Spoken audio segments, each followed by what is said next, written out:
क्यों नहीं किया? सिंपल केस है। हाँ, ये अप्रैल से सुनी जा रही है, नवंबर आ गई है। ये मैं कह रहा हूं कि कल जो 26 नवंबर को जो जज साहब का बड़े क्वेश्चन कर रहे थे, उनको इतना क्वेश्चन करने की जरूरत क्या है भाई? सीधा आदेश दे दे भाई, FIR करो रजिस्टर। नहीं ठीक है ना, सुन लीजिए, ठीक है, वो जज साहब पे मत कीजिए कुछ, ये देखिए मैं जनरल बता रहा हूं। हो गया, अब ये हो गया कि ये केस लॉ आपको दिया है, एफिडेविट के साथ दिया, और इस केस लॉ के ऊपर आपने जवाब दिया है। ट्रेजेडी। तो आपने ये केस लॉ के बारे में कोई ऑब्जेक्शन नहीं लिया कि ये केस लॉ कोई गलत केस लॉ है, ओवररूल्ड है, ऐसा आपका कुछ भी नहीं कहना है भी नहीं ना कि सुप्रीम कोर्ट को शैलेंद्र नगरकर तो झूठा नहीं ठहरा सकता या और केस लॉ में आपने घर से तो बना के लाया नहीं है, सुप्रीम कोर्ट का ही केस लॉ है, ठीक है, सुप्रीम कोर्ट के वेबसाइट से लाया है, रिपोर्टेड जजमेंट है। चलो, और जो रिप्लाई दिया है उस रिप्लाई में इसका जिक्र है ही नहीं कि वो केस लॉ के आधार पर जो हमें रिप्लाई देना था वो केस लॉ गलत है या जो भी है। और आगे का जोक, जस्टिस सारंग कोतवाल साहब ने क्लियर वार्निंग दिया था सरकारी वकील को, रिप्लाई में केस लॉ के बारे में भी आपका क्या कहना है लिखना आपने। ओपन कोर्ट में सबके सामने वार्निंग दिया था उनको, उनके जवाब है ही नहीं। हो गया। अब तो जब ये है नहीं तो जस्टिस सारंग कोतवाल का जो डिसीजन है ये नए जज साहब के पास नहीं आया क्या? कि भाई जब उन्होंने कहा था कि केस लॉ के साथ रिप्लाई, अरे उन्होंने ओरल बोला हुआ है। चलो सुनिए मैं आपको एक जनरल बता रहा हूं।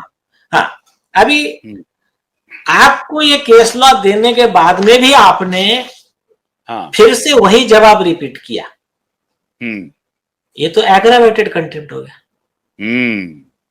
हाँ, तो अरे मैं बताऊं, ठीक है, हर एक जज का अपना काम करने का स्टाइल होता है, लेकिन ऐसे ऐसे जजेस स्ट्रिक्ट देखा है मैंने, उनके जजमेंट भी है, वो कैसा करते थे मालूम है क्या?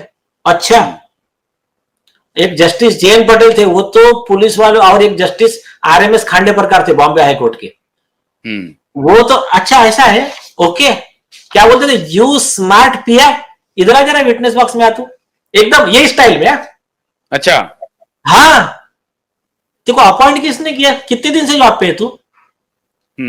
और बोले अंग्रेजी नहीं, देखो तेरी कौन सी लैंग्वेज समझती, बोल हिंदी की मराठी बोल, उसमें मैं बात करता हूं। हाँ, यस, नहीं किया तूने? अच्छा, कहाँ है इसका सीनियर, कहाँ है? बोले वो मैं नागपुर का किस्सा बता रहा हूं। बोले साहब वो कमिश्नर साहब उधर, कहां पर है? बोले उधर पेट्रोलिंग पे। कितना देर लगेगा? बोले साहब इतना, 2 घंटे में आने को बोलो। चलो 2 घंटे के बाद सुनवा लेता हूं मैं, चलो बुलाओ उसको। कमिश्नर को बोलते आपको कितना देर लगने वाला है ये पुलिस वाले पे FIR करने के लिए, आपके PI पे? बोले मेन आरोपी का तो करना ही है तुमको, ये पुलिस पे FIR करके कितना टाइम लगने वाला है आपको, बोलो। चुप। बोले ये सब करना और कल 11 बजे तक मेरे कोर्ट में कंप्लायंस रिपोर्ट सबमिट कर देना कि इसके ऊपर एक्शन लिए। और अभी लेटेस्ट में 2 महीना पहले बॉम्बे हाई कोर्ट के जस्टिस अमित बोरकर साहब ने बोला तुमको केस लॉ देने के बाद में भी तुमने उसको डिनाई किया, ना उसको फॉलो किया। चीफ सेक्रेटरी को नोटिस निकाला, ये लीगल मैलिस है, ये नौकरी पे रहने का हकदार नहीं है, इसके ऊपर डिपार्टमेंटल एक्शन लो, और 3 महीने के अंदर इसको डिसमिस किया। क्या किया? पूरी रिपोर्ट सबमिट करो मेरे कोर्ट में। तो ये जो है ना, ये एक्चुअल में ऐसा होना चाहिए। ठीक है, मैं ये नहीं बोलता हूं कि हर जज उतना ही फास्ट करेगा, हर एक का अपना अपना थॉट प्रोसेस है, लेकिन लॉ इस तरह से है। और मुझे अभी आशा जगेगी जस्टिस सूर्यकांत साहब के गाइडलाइंस की वजह से वो लॉ अभी रिवाइव होगा, बाद में ये डिस्कशन नहीं रह जाएगा किसी का, ये मैंडेटरी हो जाएगा कि बस ऐसा ही करना है। और ये ऑलमोस्ट मैंडेटरी हो ही गया है। अगर चीफ जस्टिस इस बात का जिक्र कर रहे हैं तो वो ये संकेत दे दिया है कि भाई ऐसे ही चलेगा, फ्रेमवर्क उन्होंने डिसाइड कर दिया। Yes yes. और उसके आगे अभी देखो, मुझे बेईमानी करनी है, मुझे बेईमानी करनी है तो मैं कैसा करूंगा? अगर मैं जज हूं और मैंने पैसा खा लिया तो मैं क्या करूंगा? हाँ, यस। और बेईमानी भी जजेस 2 टाइप के करते। मेरा क्या है, मैंने इस पे बुक लिखा है, सारे सुप्रीम कोर्ट के जजमेंट लेके कि जजेस को सजा कब होती है और उसकी चोरी कैसे पकड़ने की। हाँ, तो अभी दो टाइप की बेईमानी करते जज। एक टाइप के जज कैसे रहते मालूम है क्या? बातें बहुत मीठी करने की, आपके फेवर में करने की, और जिससे पैसे खाए उसके फेवर में जजमेंट देने का, अपोजिट में। और इसको लगने का नहीं नहीं अच्छा ये हो गया था क्या, वो हो गया था क्या, ऐसा। हाँ, और कुछ ऐसे रहते जिनको क्या नकल को भी अकल लगती है, उनको इतना दिमाग नहीं रहता। वो पैसे खाए हुए रहते तो इतना दिखा देते सामने से कि बस मैं बिका हुआ हूं सामने वाले को। तो अभी वो बेईमानी कैसी करते हैं? अगर घुमाना है विषय को, अच्छा क्या हुआ, हाँ अच्छा इसमें हो गया क्या सब, पुलिस का पोस्टमार्टम वगैरह सब आ गया क्या, ठीक है। तो फिर अगर मैं ऐसा केस ला दे रहा हूं कि साहब ये सुप्रीम कोर्ट ने बोला है कि इसमें उसको कोई वैल्यू नहीं, 174 के रिपोर्ट को FIR करना ही पड़ेगा। नहीं नहीं बोलो केस ला मेरे को मत दिखाओ, वो सब बात में रखो। हाँ ये जुडिशियल डिसऑनेस्टी का एग्जांपल, मैं ना केस देखता हूं मैं कुछ, इसमें नहीं है ना। आप इसमें दो टाइप का, अगर होशियार जज रहा, पैसे खाया है क्या करेगा, थोड़ा मैं क्या करता हूं ये क्लाइंट को ना थोड़ा सा मैनिपुलेट करने का ट्राई करता हूं, मतलब मेरे ऑर्डर भी लिखने की जरूरत नहीं पड़े और काम भी हो जाए।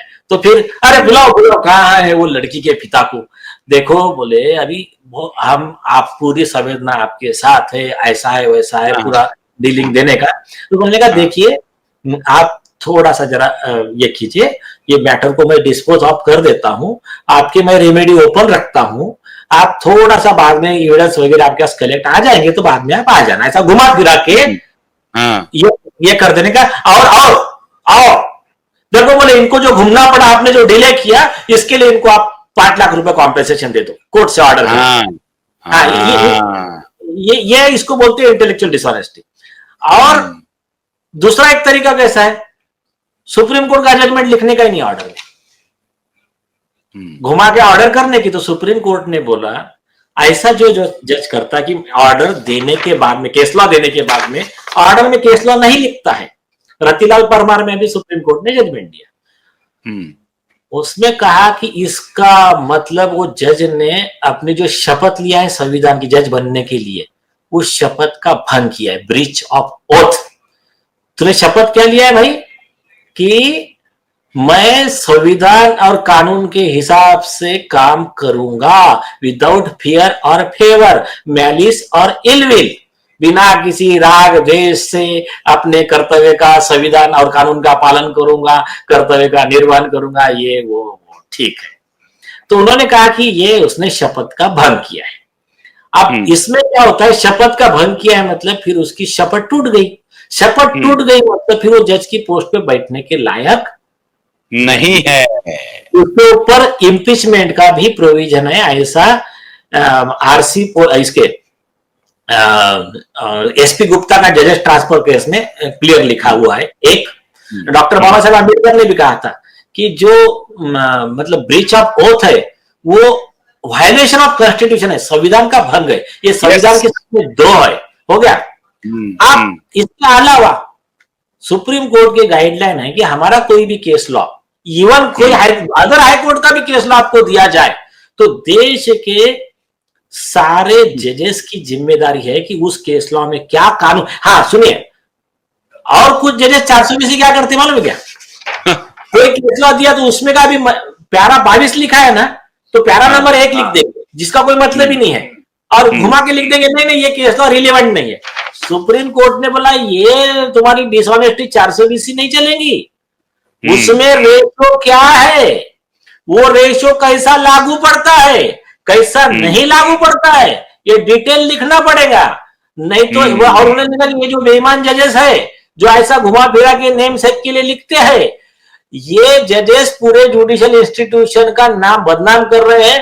ये देश को संविधान ने जो उन पे विश्वास रखा उसका वो विश्वासघात कर रहे हैं, और ये इसको ना मतलब कॉमन मैन के साथ में अन्याय कर रहे हैं।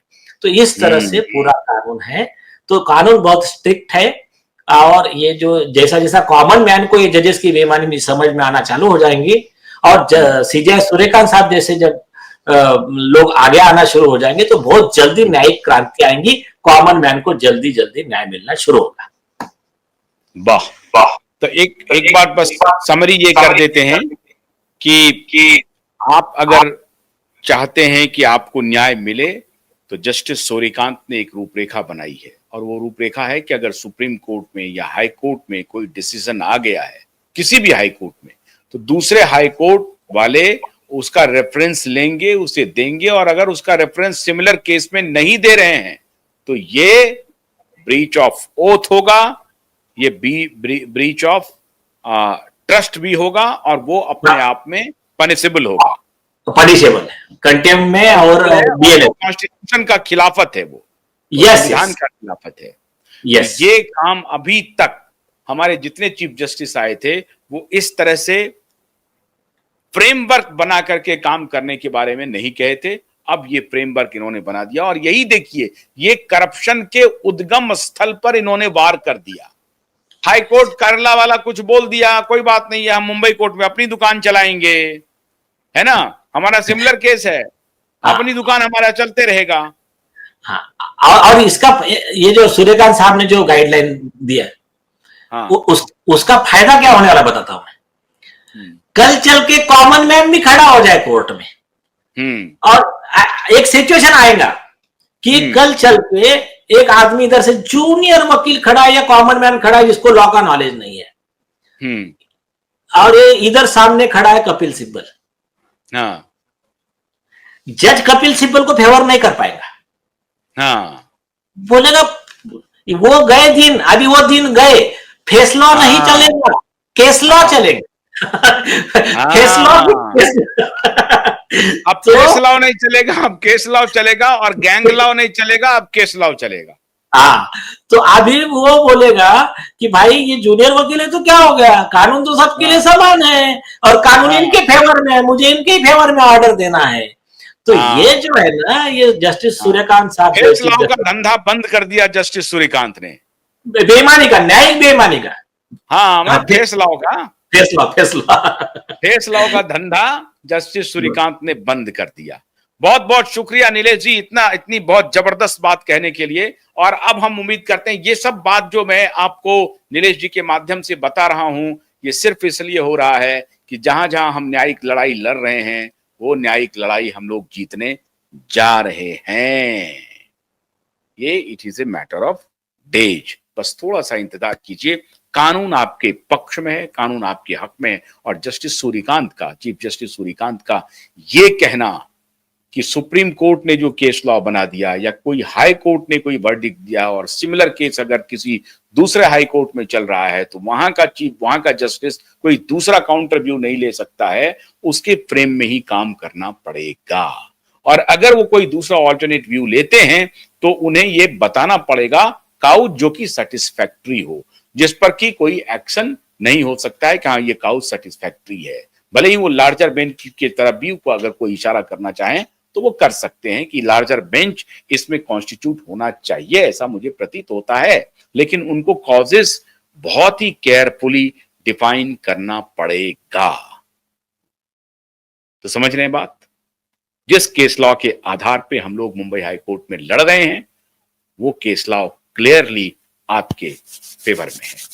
तो जस्टिस सूर्यकांत ने आपको एक प्रकार से बहुत बड़ा हथियार दे दिया, कॉमन मैन को हथियार दे दिया कि आपको न्याय भारत में मिलना न्यायिक व्यवस्था की प्रतिबद्धता है। बहुत बहुत शुक्रिया, नमस्कार।